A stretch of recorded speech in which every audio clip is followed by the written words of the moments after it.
Concerns about drought dominated the recent Alberta Municipalities Conventions. Mayor came away with a message from the government to prepare a drought plan. Arlie and Sanders sat down with Cold Lake's Mayor Craig Copeland to talk about drought and the plans they come up with. I'm speaking with the mayor of Cold Lake today. And Craig, I know that you told me previously, following the Alberta Municipalities Conference, that drought and the dry conditions are weighing heavily on a lot of people's minds, provincial governments, etc. And now the city of Cold Lake has come up with some changes or some policies, I guess, with regard to water usage.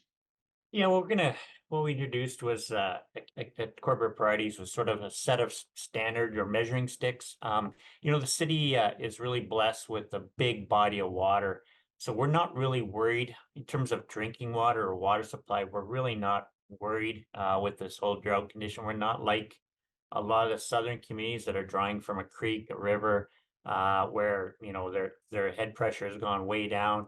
We're pretty fortunate. But what we want to make sure, because the province is asking all municipalities to have a plan. So we introduced a plan, and we have big holding reservoirs that the water comes in from the lake, it's treated, and then goes into big reservoirs that the city owns. And so the policy introduced is if the head pressure in the reservoirs go down about 50%, we do have an issue then. And so it'll trigger the beginning of a sort of a four-step process.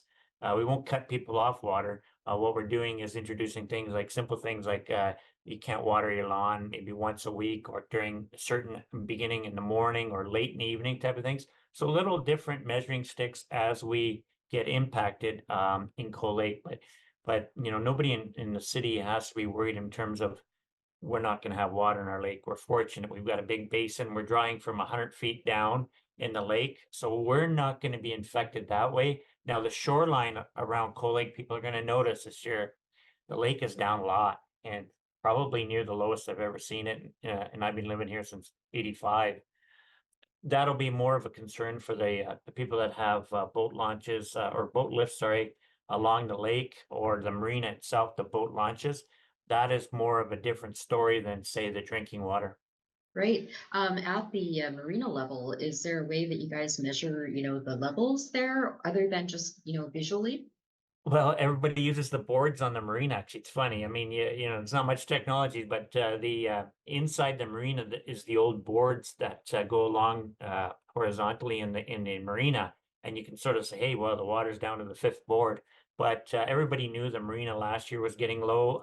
Some of the sailboats were having issues, and this is after the city dredged out the marina last year because we had probably about a foot and a half of fill coming in from the lake. The way the marina is built, we have a lot of fill coming in, or a lot of movement of water coming into the marina, bringing sediments and filling up the marina. So we dredged it, but the lake is down a lot, and so it'll be interesting to see what happens in April, May here. Do we get a lot of moisture? And we've been here before, where the lake quickly has gone from being very, very low to now people sandbagging in certain areas on the lake. So within 3 years. So we'll see where we go. But obviously this spring, everybody's going to be doing a rain dance to try to get some moisture in our lake.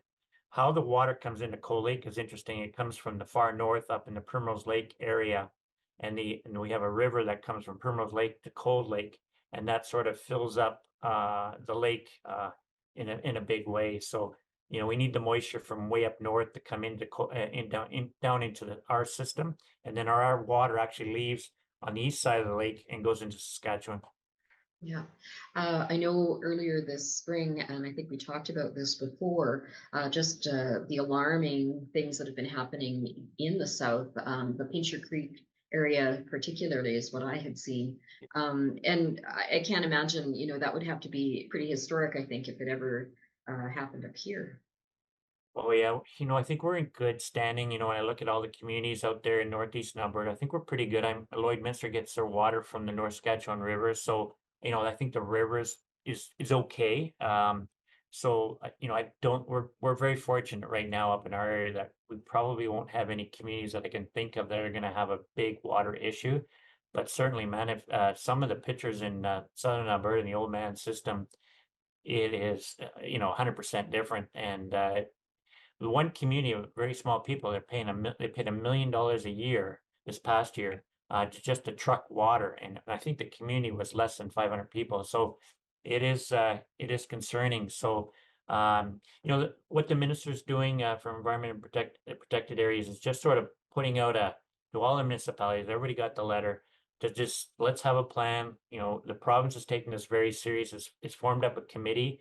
The big focus is central and southern Alberta. But everybody in the north, we take water for granted. What's our plan if we need one? Well, let's hope that we get some timely rains and, fairly significant moisture over the coming months. Thank you for your time today, Mayor Copeland. Have a great evening. Okay, thank you.